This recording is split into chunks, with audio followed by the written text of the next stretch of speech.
Les producteurs de pommes de terre, comme la plupart des producteurs qui ont des cultures de printemps dans leur rotation, sont confrontés depuis l'été 2009 à l'obligation de couverture des sols en hiver. La question qui se pose, c'est comment on gère cette contrainte réglementaire. Il y a deux réactions possibles. Soit le producteur a déjà l'habitude de manipuler les couverts pour d'autres cultures, dans d'autres contextes, etc.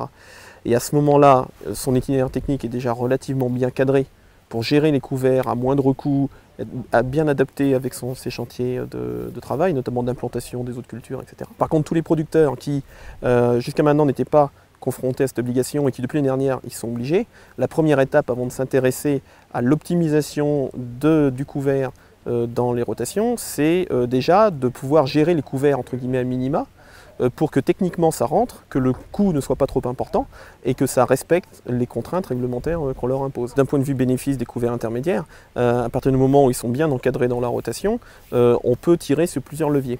Le levier le plus connu, en raison de tous les antécédents des travaux, c'est le levier fertilisation azotée, c'est-à-dire augmentation des fournitures d'azote à la culture suivante. Les autres leviers qui sont encore à l'état beaucoup plus exploratoire, c'est les aspects lutte contre les parasites du sol, ce qu'on appelle la biofumigation. Ce sont les effets structurants du sol, sur le sol, où on a quand même un certain nombre de références, mais qui sont beaucoup moins évidentes à interpréter que la fertilisation. Ensuite, c'est beaucoup d'autres sujets qui sont vraiment encore à l'état de supputation, liés à la concurrence avec certaines adventices, etc., etc. Si on veut avoir un effet significatif du couvert sur la fertilisation azotée de la culture suivante, il faut que le couvert comporte une part non négligeable de légumineuses. À partir du moment où on arrive à faire pousser une légumineuse pour atteindre un certain niveau de croissance et que la destruction n'est pas trop tardive, pas trop précoce, pardon. Imaginons par exemple qu'on arrive à produire environ 2 tonnes, 2 tonnes 5 de matière sèche d'une légumineuse et qu'on la détruise entre le mois de novembre, le mois de décembre et le mois de janvier à peu près, selon les espèces, on peut s'attendre à des gains de fourniture d'azote qui vont, on va dire, de 10 à 30, 40 kg d'azote. Voilà. On a quelques expérimentations, on allait beaucoup plus loin, mais bon, ce sont des cas assez particuliers d'itinéraires techniques qui sont optimisés uniquement dans cette optique-là, c'est-à-dire avec une croissance de la légumineuse importante, 3-4 tonnes de matière sèche, des destructions plutôt tardives, plutôt fin janvier, début février, pour des implantations de cultures de printemps comme du maïs, où là, on maximise la valorisation. Actuellement, pour la pomme de terre, on a quand même assez peu de références. On serait plutôt dans les premiers chiffres qu'on a entre les mains pour des enjeux qui tourneraient avec des légumineuses pas trop chétives quand même, entre 15 et 30 kg d'azote.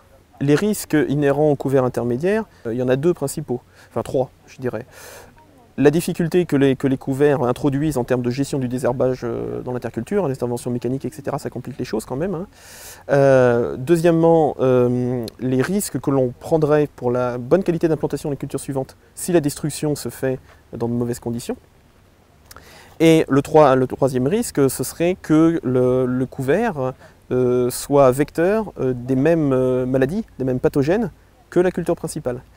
Donc pour les aspects destruction des mauvaises herbes, des vivaces, etc., bon là on a des réponses, il faut quand même se débrouiller pour garder des plages d'intervention mécanique compatibles avec ce genre de choses. Donc ça nous oriente vers des itinéraires techniques d'implantation de couverts avec une présence du couvert qui n'est pas trop longue quand même.